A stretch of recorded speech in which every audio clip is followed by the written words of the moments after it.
this was the time of the Vietnam War when, towards the end of the Vietnam War, and this awareness of a sense of peopleness, a peoplehood, and a sense of unity, especially here in Guam, because we saw all the participation unwittingly of our island in this Vietnam War.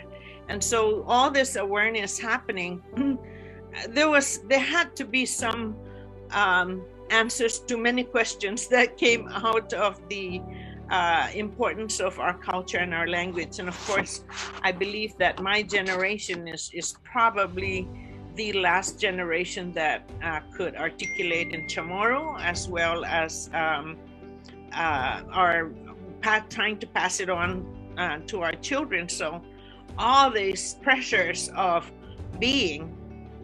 wanting to be a complete and a stable person during a time of turbulence, watching these big, huge trucks coming down from Naval Station, going through the capital city of Guam, going through the business district of Tamuning, up through the most populous village, Dedidu and Zigu, into the gates of this huge sign that said, "Peace is our profession." And I thought to myself, oh, well, that's what we want.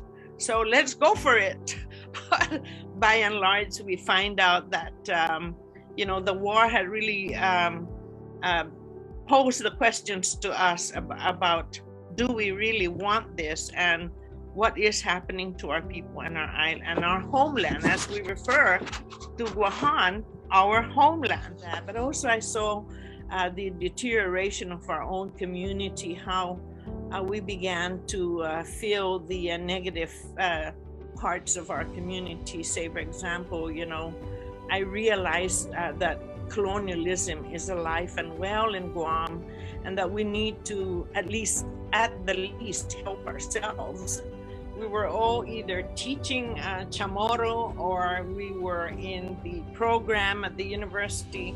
And of course, it was Robert Underwood's wife then who tried to put an ad. Actually, his family tried to put an ad in the newspaper in Chamorro, just saying happy birthday to the poor lady. That's all.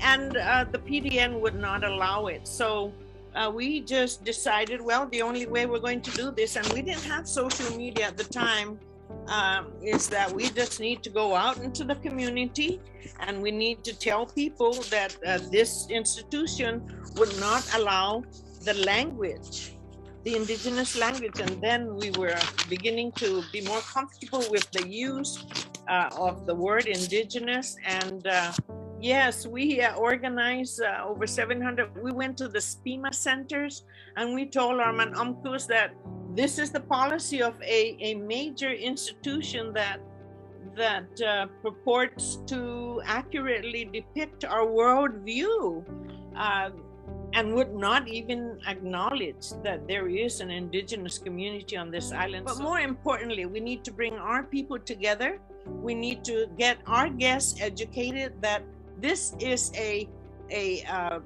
that the status needs to lay the foundation of a constitution. You can't just write a constitution. You can't charter your government based on somebody's word that says, oh, well, let's have a constitution convention this year because it's political time and it's good for me and it sounds good and I'm going to win the next election.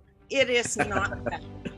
I am sick and tired of hearing that same old trick. The kids of today are a lot more sophisticated. They are asking some real questions and they want some real answers. They want to address this organic act that hasn't really been good for us. We need to address our status, and we need to get our people to vote on status. So that's going to come down but we want to be first-class citizens in our homeland.